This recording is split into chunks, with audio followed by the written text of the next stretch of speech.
Sejam bem-vindos! Sou Flávio Machado, criador desse canal, e convido você a viajar comigo pelo mundo dos resumos de livros em áudio. E hoje você terá mais um vídeo da série de resumos e histórias que vão inspirar a sua vida. Acompanhe nossa série de microbooks e desfrute de momentos prazerosos que vão elevar seu nível de conhecimento e autoestima. Neste incrível vídeo da série mostraremos o resumo do livro O Andar do Bêbado, de Leonard Milodinov. Antes de desfrutar deste microbook, deixe seu like para fortalecer o canal, ative o sininho para receber os próximos microbooks e se inscreva no canal. Na descrição do vídeo você vai encontrar links que podem te ajudar a melhorar seu estilo de vida. Ficou interessado? Bora para o microbook logo após a vinheta.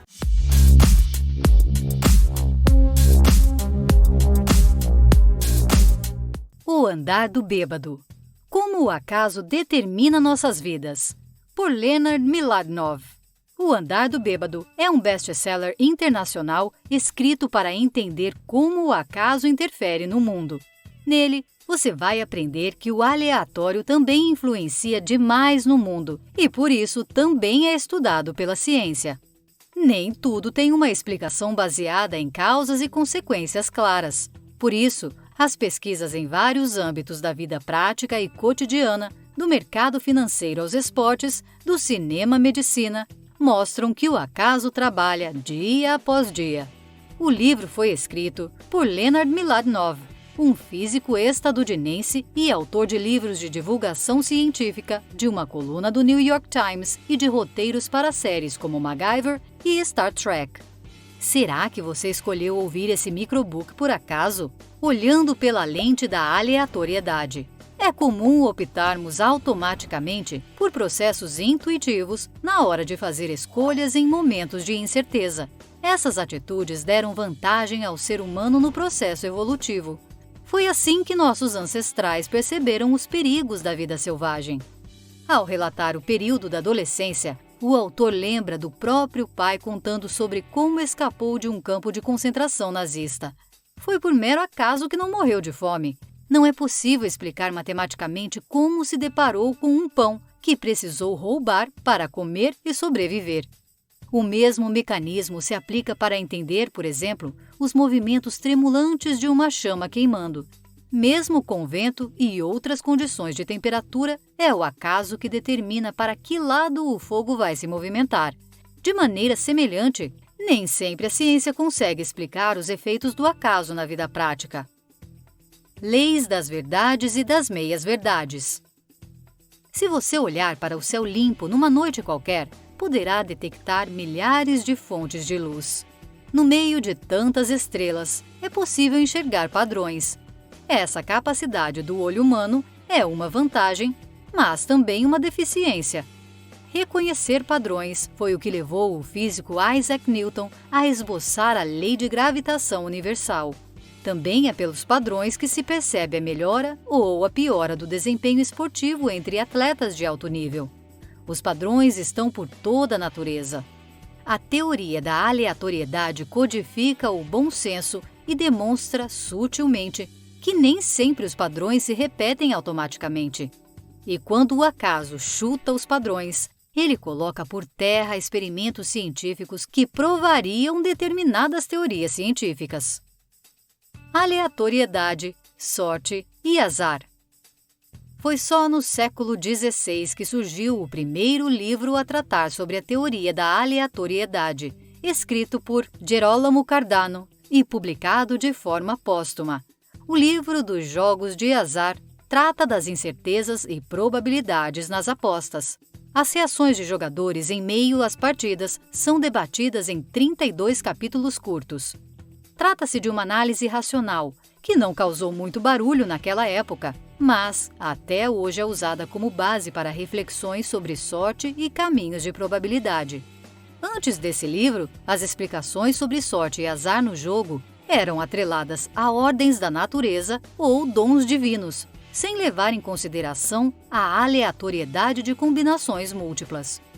De lá para cá, outros estudiosos trataram das probabilidades e da aleatoriedade em experimentos e teorias. Um bom exemplo é Galileu Galilei. Quando demonstra que um dado tem as mesmas chances de cair em qualquer um dos 6 lados, ele coloca à prova a aleatoriedade da natureza. Sem favorecer nenhum dos lados, o acaso define qual número ficará para cima ou para baixo. E esse mesmo acaso derruba leis da ciência, porque bagunça padrões, gerando falsos resultados positivos, criando falácias quando não se leva em conta a aleatoriedade. A medição e a lei dos erros. Chegamos à metade desse livro, lembrando que é comum validar fatos usando números. Se você ganha uma nota em uma escala que vai de 0 a 10, é sinal que seu desempenho, bom ou ruim, está bem explicitado com um número correspondente. Mas o que diferencia uma nota 9.2 para um 9.8? A resposta está na medição, sujeita a erros e carregando o peso da incerteza. Elas também são subjetivas e sujeitas a aleatoriedades, desde a precisão do instrumento de medida até a habilidade de quem determina a medição. O operador de uma avaliação está sujeito à lei dos erros. Ambos estão sujeitos a aleatoriedades que distorcem nossa percepção, mesmo sobre fatos científicos. A ordem no caos.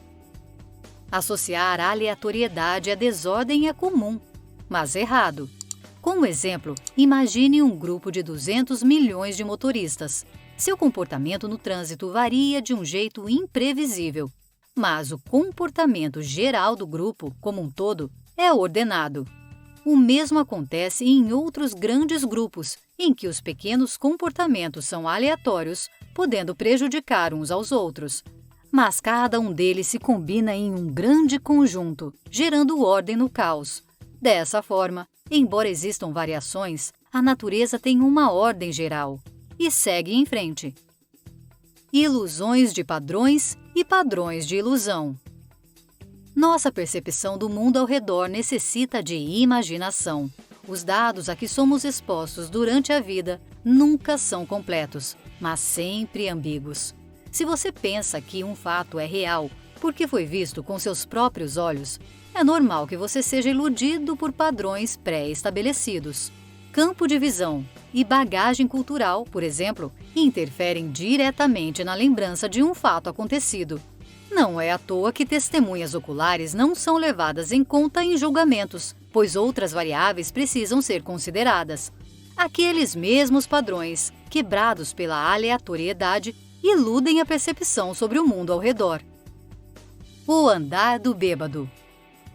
Você já ouviu alguém falar que as consequências de nossas atitudes em um ambiente, combinadas às nossas qualidades pessoais, darão um resultado certo?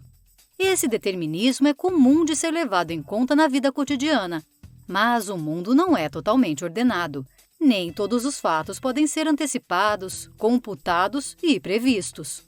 O acaso nos leva para um lado qualquer, como o andar de um bêbado, que pode ir tropeçando até chegar em casa ou ser atropelado, caso se desequilibre na calçada e caia numa rua movimentada. O universo trabalha como um bêbado, andando calmamente.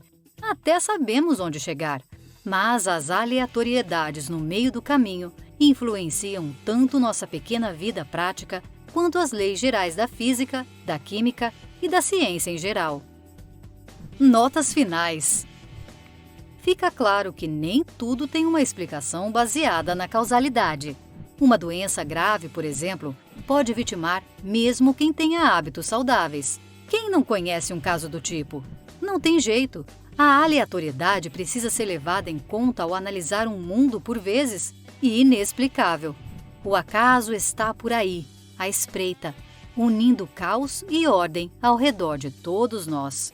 Gostou do audiobook? Então se inscreva no canal, ative o sininho para receber os próximos livros em áudio e deixe seu comentário. Muito obrigado por assistir e até a próxima!